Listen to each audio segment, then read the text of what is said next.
அண்மைச் செய்தி. இந்தியாவில் பிற நாடுகளின் குப்பைகளை கொட்ட அனுமதிக்க முடியாது என்று உயர்நீதிமன்ற மதுரை அமர்வு கடுமையான எச்சரிக்கை விடுத்துள்ளது. அண்மை தகவலாக பார்த்து வருகிறோம். சென்னை எழும்பூரில் தூய்மை பணியாளர்கள் பல்வேறு கோரிக்கையை வலியுறுத்தி பேரணி மேற்கொண்டு வருகின்றனர். சென்னை எழும்பூரில் தூய்மை பணியாளர்கள் பல்வேறு கோரிக்கையை வலியுறுத்தி பேரணியை நடத்தி வருகின்றனர். சென்னை எழும்பூரில் தூய்மை பணியாளர்கள் பல்வேறு கோரிக்கைகளையும் வலியுறுத்தி பேரணி மேற்கொண்டு வருகின்றனர். அண்மை தகவலாக இதனை நாம் பார்த்து வருகிறோம். சென்னை எழும்பூரில் தூய்மை பணியாளர்கள் பல்வேறு கோரிக்கைகளை வலியுறுத்தி பேரணியில் ஈடுபட்டுள்ளனர்.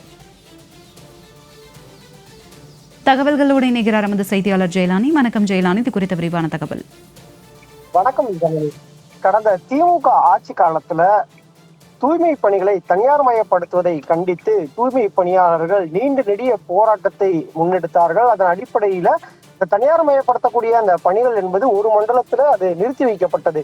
இந்த நிலையில தற்போது தமிழக வெற்றி கழகம் ஆட்சிக்கு வந்ததற்கு பிறகாக தூய்மை பணியாளர்களுக்கான அந்த பணிகள் 6 பகுதிகளில் அது தனியார் மயத்திற்கு கொடுக்கக்கூடியதற்கான அந்த டெண்டர் கோருவதற்கான அந்த ஒரு ஒப்பந்தம் என்பது முடுக்கிவிடப்பட்டிருப்பதாக ஒரு தகவல் என்பது வெளியாக இருக்கிறது. அதனை கண்டிக்கும் விதமாகவும் அதே போன்று சென்னை மாநகராட்சியில் பணியாற்றக்கூடிய இந்த தூய்மை பணியாளர்களை பணி நிரந்தரம் செய்ய வேண்டும் உள்ளிட்ட கோரிக்கைகளை வலியுறுத்தி இன்றைய தினம் சென்னை எழும்பூரில் இருக்கக்கூடிய இந்த சித்ரா திரையரங்கத்தில் இருந்து சென்னை ராஜரத்னம் வரையிலாக பேரணியாக சென்று தங்களது கோரிக்கையை முன்னெடுத்திருந்தார்கள். குறிப்பாக அவர்கள் 13 கோரிக்கைகளை முன்னெடுத்து இந்த பேரணி போராட்டத்தில் ஈடுபட்டார்கள். இதில் பிரதான கோரிக்கை என்பது சென்னை மாநகராட்சிக்கு கீழாக பணியாற்றக்கூடிய இந்த தூய்மை பணியாளர்களுக்கு பணி நிரந்தரம் செய்ய வேண்டும். ஏனென்றால் கடந்த 12 ஆண்டுகளுக்கு மேலாக ஒப்பந்த அடிப்படையில தற்போது பணியாற்றி வருவதாகவும் அவர்களுக்கு பணி நிரந்தரம் வழங்க வேண்டும் என்பதாகவும் கோரிக்கை வைத்திருக்கிறார்கள். அது மட்டுமல்லாமல் தற்போது வெயிலின் தாக்கத்தின் காரணமாக 3 தூய்மை பணியாளர்கள்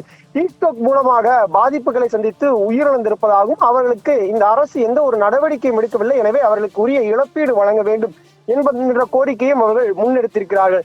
அவர்கள் ஒட்டுமொத்தமாக 13 கோரிக்கைகளை இந்த பேரணி வாயிலாக அவர்கள் முன்வைத்திருக்கிறார்கள். அந்த 13 கோரிக்கைகள்ல மிகவும் முக்கியமான கோரிக்கைகளில் ஒன்றாக இருப்பது பணி நிரந்தரம். அதை நாம் முன்பே கூறிவிட்டோம். அதற்கு அடுத்தபடியாக 62, அதாவது ஒவ்வொரு தூய்மை பணியாளர்களுடைய அவர்களுக்கான அந்த ஊதியம் என்பது நிர்ணயிக்கப்பட வேண்டும். அதே போன்று 5ஆம் தேதிக்குள்ளாக அவர்களது சம்பளம் என்பது வழங்குவதற்கான நடவடிக்கை எடுக்க வேண்டும் என்பதாக அந்த கோரிக்கையில் முன்வைத்திருக்கிறார்கள். அது மட்டுமல்லாமல் வெயிலின் காரணமாக உயிரிழந்த அந்த 3 தொழிலாளர்களுடைய குடும்பத்திற்கு நிவாரணம் என்பது வழங்க வேண்டும் உள்ளிட்ட கோரிக்கையெல்லாம் வலியுறுத்தித்தான் இன்றைய தினம் இந்த பேரணியில் ஈடுபட்டார்கள்.